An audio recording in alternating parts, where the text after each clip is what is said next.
ఓం మహాగణాధిపతయే నమః. ఓం గురుభ్యో నమః. ఓం శ్రీమాత్రే నమః.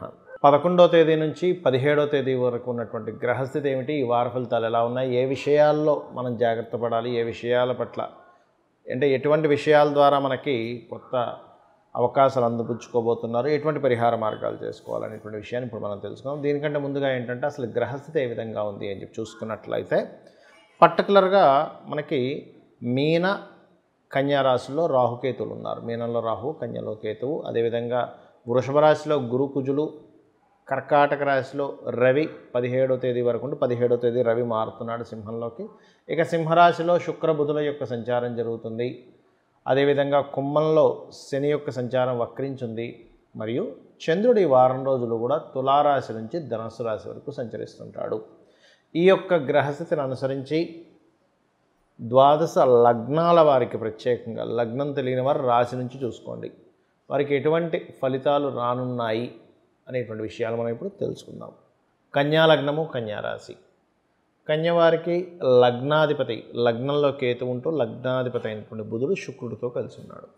ఇది ఒక రకంగా చెప్పాలంటే కొన్ని కంఫర్ట్ లెవెల్స్ పెరగడానికి కానీ, కొన్ని తండ్రి యొక్క ఆస్తికి సంబంధించిన విషయంలో మీరు కొన్ని శుభవార్తలు వినడము, ఇటువంటి ఫలితాలు మీకు వస్తాయి. అయితే ఇందులో పర్టికులర్గా ఈ లగ్నంలో కేతు ఉన్నందుకు కొన్ని విషయాల్లో ఆఖరి క్షణం వరకు ముందుకు కదలకుండా ఆటంకాలుగా వెళ్తూ ఉంటుంది. అయితే రెండవ స్థానం ధనస్థానంలో ధనాధిపతి ఎవరైతే ఉన్నారో ఈ ధనాధిపతి శుక్రుడు బుధుడితో కనెక్ట్ అయి ఉన్నాడు. సో ఇన్వెస్ట్మెంట్స్ పెట్టేటువంటి సమయంగా చెప్తారు దీన్ని. అంటే కాస్త ఎక్కువ ఇన్వెస్ట్మెంట్స్ చేయడము, ఇన్వెస్ట్మెంట్స్ విషయంలోనే కాస్త ఎక్కువగా ప్రభావం అనేటువంటిది చూపిస్తూ ఉంటుంది. అలాగే మరొక విషయం ఏంటంటే ఇక్కడ ఈ కాంబినేషన్ ఏదైతే ఉందో ఈ రెండవ అధిపతి, రెండవ స్థానాధిపతి 12వ స్థానంలో బుధుడితో కలిసి ఉండడము, ఇటువంటి ఫలితాలు అనేటువంటివి కాస్త ఇప్పుడున్నటువంటి పరిస్థితి ఈ రకంగా ఇస్తుంది. అయితే ఇక్కడ ముఖ్యంగా గుర్తుపెట్టుకోండి, మీరు 13, 14, 15 తేదీలు మాత్రం ఏదో ఎక్కువ ఒక్కోసారి మనం రాంగ్ స్టెప్స్ వేస్తూ ఉంటాం. ఏదో ఎక్కువ లాభాలు వచ్చేస్తాయి, అందుకే నేను పార్టిసిపేట్ చేస్తున్నాను అని చెప్పని ఒక్కోసారి మనం తెలుసుకోకుండానే కొన్ని అగ్రిమెంట్స్ రాసేస్తాం, ఎక్కువ రెంట్లకి తీసుకోవడం లేకపోతే ఎక్కువ దీనికి చేయడం అనేది. అలాగే మరొక విషయం ఏంటంటే ఇక్కడ ఈ యొక్క 16, 17 తేదీలు మాత్రం కొంచెం మీరు రియల్ ఎస్టేట్ రిలేటెడ్ వాటి మూలంగా కొంత లబ్ధి పొందే ఆస్కారం ఎక్కువగా కనబడుతుంది. అదేవిధంగా ఉన్న ప్రాంతం కాకుండా వేరే ప్రాంతాలకు వెళ్ళడం ద్వారా బిజినెస్ త్రూగా వేరే ఇతర ప్రాంతాలకు వెళ్ళడం ద్వారా కూడా లాభం కలుగుతుంది. మరియు కొంచెం ఈ 13, 14, 15 తేదీలు అన్నదమ్ములతో లేదా అక్క చెల్లెళ్ళతో ఏదైనా మాట్లాడేటప్పుడు కొంత మనసుని ఇబ్బంది పెట్టేటువంటి కొన్ని మాటలు కూడా జరుగుతాయి. ఆ విషయంలో కాస్త జాగ్రత్తగా ఉండండి. అదేవిధంగా ఈ లగ్నంలో కేతు ఎప్పుడైతే ఉన్నాడో ఇదంతా కూడా చిత్ర విచిత్ర గ్రహం అంటారు. అంటే కొన్నిసార్లు ఏదో డిఫరెంట్గా చేస్తాననే ఆలోచనలు ఇస్తుంది, కొన్నిసార్లు వైరాగ్యాన్ని ఇస్తూ ఉంటుంది. దీన్ని కంట్రోల్ చేసుకోగలగాలి. ఇది కంట్రోల్ అవ్వాలి అంటే ఎక్కువగా మీరు గణపతి యొక్క ఆరాధన చేసుకుంటూ ఉండాలి, దానివల్ల బాగుంటుంది. అయితే ఇక్కడ మీకు కొన్ని రుణాలు తీర్చడానికి కూడా అనుకూలంగా ఉంది. ఇంకా గ్రహస్థితి చెప్పాలంటే ఇక మీరు చేయవలసిన దేవత ఆరాధన వెంకటేశ్వర స్వామి యొక్క ఆరాధన, గణపతి యొక్క ఆరాధన చేయండి, అనే విధాలు బాగుంటుంది. చాలామందికి ఏంటంటే వాళ్ళ యొక్క జీవితంలో ఎందుకు ఇటువంటి పరిస్థితులు ఏర్పడుతున్నాయి అనేటువంటి సంశయం వస్తూ ఉంటుంది. అంటే అసలు ఎందుకు జరుగుతుంది ఇట్లాగా నా లైఫ్లో అనేటువంటిది. దీని అంతటికీ మన శాస్త్రం ఏం చెప్తుంది అంటే పూర్వజన్మలో చేసుకున్నటువంటి కర్మ, మరి ఆ కర్మను అలాగే యాజ్ ఇట్ ఈజ్ అనుభవించాలా, దాన్ని ఏమైనా తగ్గించుకునేటువంటి మార్గం లేదా? కొంతమంది రోగంతో ఇబ్బంది పడితే, కొంతమంది అప్పులతోని, మరి కొంతమంది ఉద్యోగం లేక, కొంతమంది వ్యాపారం సాగక, ఇలా రకరకాలుగా ఉంటుంది. దీన్ని మరి మనం మార్చుకోగలమా? కర్మ యాజ్ ఇట్ ఈజ్గా అనుభవించాలా? ఇంకా అసలు మార్గం లేదా? లేనప్పుడు మనకి శాస్త్రాలు ఎందుకు, ఈ జ్యోతిషాస్త్రం అనేటువంటిది ఎందుకు అని అనిపిస్తూ ఉంటుంది. కానీ మనకి జ్యోతిషాస్త్రం ఏం చెప్తుందంటే ఖచ్చితంగా నీకు మార్చుకోవడానికి మార్గం జ్యోతిషాస్త్రంలో ఉంది అని చెప్తుంది. ఎలాగా అంటే ఉదాహరణకి ఒక వ్యక్తి రోగంతో ఇబ్బంది పడుతున్నాడు అనుకోండి, బాగా ఎనీ డిజీజ్, అసలు రోగం కలగడానికి గల కారణం ఏమిటి అనేటువంటి జ్యోతిష్ శాస్త్రంలో చాలా స్పష్టంగా ఉంటుంది. మనకి సైన్స్లో ఎలా అయితే రోగాన్ని కలిగించడానికి మనం ఏ ఫుడ్ తీసుకున్నామో, ఎటువంటి అలవాట్లు కలిగి ఉన్నామో, లేకపోతే జెనెటికల్గా వచ్చిందా అనేటువంటివి కొన్ని ఉంటాయి.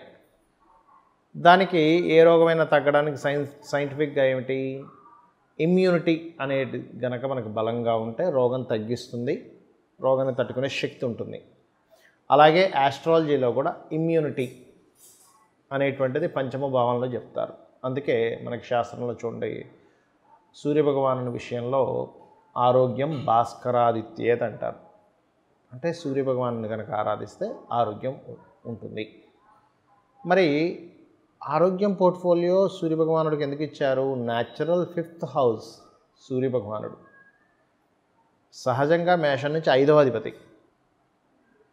సహజంగా కూడా సూర్యుడికి జ్యోతిష్ శాస్త్రంలో గుండెకాయగా చెప్తారు. సూర్యుడు ఈజ్ హార్ట్ ప్రాబ్లమ్స్ ఎవరికైనా వస్తున్నాయి అంటే అతని యొక్క సన్ను స్పాయిల్ అయి ఉంటాడు.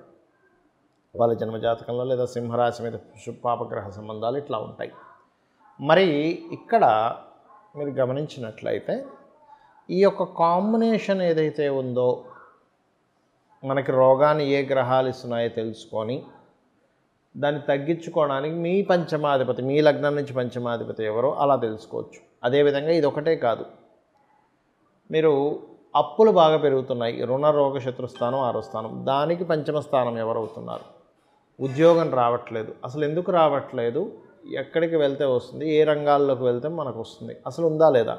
ఒకవేళ ఉంటే ఉద్యోగంలో ఉందా మన యొక్క జీవితం, లేదా వ్యాపారంలో ఉందా?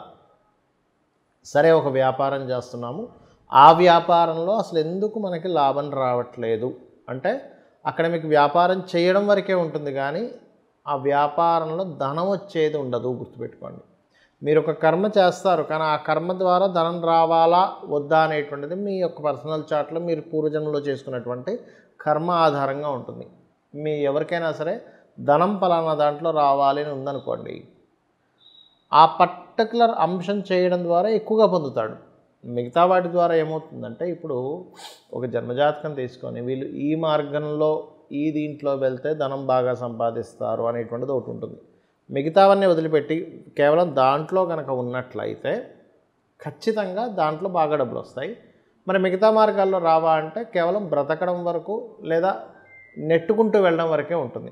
దీని మీద నేను కొన్ని వేల జాతకాల మీద పరిశోధన చేసి చెప్తున్నటువంటి అంశం ఇది. గుర్తుపెట్టుకోండి. కొన్ని వేలు, వందలు కూడా కాదు, గుర్తుపెట్టుకోండి. 100% ఇది ట్రూ. ఇది అయితే ఎవరికైతే ధనస్థానాధిపతి, పంచమ స్థానాధిపతి, అలాగే భాగ్యాధిపతి, లాభాధిపతి, ఇట్లా కొన్ని లక్ష్మీ స్థానాలు అంటారు. ఇవి దేన్నైతే బాగా పాజిటివ్గా యాక్టివ్ చేస్తాయో దాని ద్వారా డబ్బులు వస్తాయి. అందులో పర్టికులర్గా ధనాధిపతి పర్టికులర్గా చూసుకుంటే అయితే 12 భావాల ద్వారా కూడా వస్తాయి. కాకపోతే ఇందులోనే మనకి దేని ద్వారా చెడిపోతుంది, దేని ద్వారా వస్తుంది అనేటువంటి ఒక కాన్సెప్ట్ ఉంటుంది. అంటే దేని ద్వారా మీకు లాస్ వస్తుంది, దేని ద్వారా మీకు లాభం వస్తుందని. ఇది కనుక పట్టుకోగలిగితే మనిషి యొక్క జీవితంలో ప్రతి దానికి ఆన్సర్ దొరుకుతుంది. అంటే మనిషి మానసికంగా బాధపడుతున్నాడు, చిన్న ఎగ్జాంపుల్, వేటిని పట్టుకోవడం ద్వారా ఎక్కువ బాధపడుతున్నాడు, వేటిని వదిలేయడం ద్వారా బాధపోతుంది అనేది కనుక తెలుసుకోగలిగితే అది జ్యోతిష్ శాస్త్రంలో ఉంటుంది. అది బిజినెస్ కానివ్వండి, జాబ్ కానివ్వండి, విదేశాలకు వెళ్ళడం కానివ్వండి, లేనట్లయితే ఆ మనిషి యొక్క జీవిత భాగస్వామిని ఎంపిక చేసుకునేటువంటి అంశంలో కానివ్వండి, ప్రతిదానికి ఇది అప్లై అవుతుంది. కేవలం దీనికి అప్లై అవుతుంది, దీనికి అప్లై అవ్వదని కాదు. మరి ఇవన్నీ మన పర్సనల్ చార్ట్లోనే ఉంటాయి. ఇవన్నీ ఎలా ఏర్పడతాయి మన పర్సనల్ చార్ట్లో? మనం పూర్వజన్మలో చేసుకున్నటువంటి కర్మ ద్వారా. అంటే ఎలా అంటే ఎగ్జాంపుల్, ఒక వ్యక్తి క్లాస్ రూమ్లో టీచర్ చెప్పినటువంటి ఏదైతే టీచరు ఏదైతే క్లాస్ని చెప్పిందో దాని వల్ల ఎగ్జామ్ రాసినప్పుడు మనకు కొన్ని మార్కులు పడతాయి. చెప్పిన తర్వాత మనం విని తర్వాత ఎగ్జామ్ రాసిన తర్వాత ఎండింగ్లో మార్కులు పడిన తర్వాత దానికి మళ్ళీ కొన్ని రోజుల వ్యవధిలో మనకి రిజల్ట్ రావడం, దాని ద్వారా మన క్వాలిఫికేషన్ ఏంటి, సక్సెస్ అయ్యామా ఫెయిల్యూర్ అయ్యామని మనకు ఎట్లా తెలుస్తుందో, మనం పూర్వజంలో చేసిన కర్మని బట్టి ఇక్కడ మనకి మార్కులు పడ్డట్టుగా ఇక్కడ మనకి ఆ కర్మను అనుభవిస్తూ ఉంటాం. మరి మార్కుల్ని మార్చలేము కదా, దీన్ని మార్చగలమా అంటే, ఒకటి, మళ్ళీ మనం దాన్ని రాయగలుగుతాంగా, ఇంకోసారి ఫెయిల్ అయినా సరే ఇంకోసారి రాయగలుగుతాం. ఆ ఇంకోసారి రాసేటువంటి ప్రక్రియ బెటర్మెంట్ కోసం రాసే ప్రక్రియ ఏదైతే ఉందో ఈ జన్మలో చేసేటువంటి మనం దేన్ని ఆశ్రయించి ఉండాలి, దేన్ని ఆశ్రయించకూడదు, దానికి ఏ మంత్రం చేసుకోవాలి. అంటే ఉదాహరణకి వివాహం అవ్వటం లేదు, కామేశబద్ధ మాంగళ్య సూత్రశోభిత కందర. ఎందుకంటే మనకు పాపములు నశించాలి. మనం పూర్వజన్మలో చేసిన జ్ఞానంలోనో అంటే అజ్ఞానంలోనో, జ్ఞానం కొంచెం సరిగ్గా లేకపోవడం వల్ల ఆవేశంలోనో కామ్యంతోనో ఒక పాప కర్మ చేస్తాం. అది తొలగించేటువంటి నామాలు మనకి లలితా సహస్రనామాల్లో ఉంటాయి. కాబట్టి లలిత ఎక్కువగా పఠించండి. లలిత మీరు ఎంత పఠిస్తుంటే అంత బాగుంటుంది. మరైతే ఇవన్నీ ఒక ఎత్తు అయితే మనం ఈ గోచార ఫలితాలు ఎందుకు చెప్పుకుంటున్నాం అంటే ఇప్పుడు ఉండేటువంటి కాలం. ఇప్పుడు నువ్వు ఈ పని చేస్తున్నావు, కానీ ఈ పని చేయడానికి కాలం ఎంత అనుకూలంగా ఉంది, గ్రహాలు ఎంత అనుకూలంగా ఉన్నాయని చెప్పేది గోచార ఫలితాలు.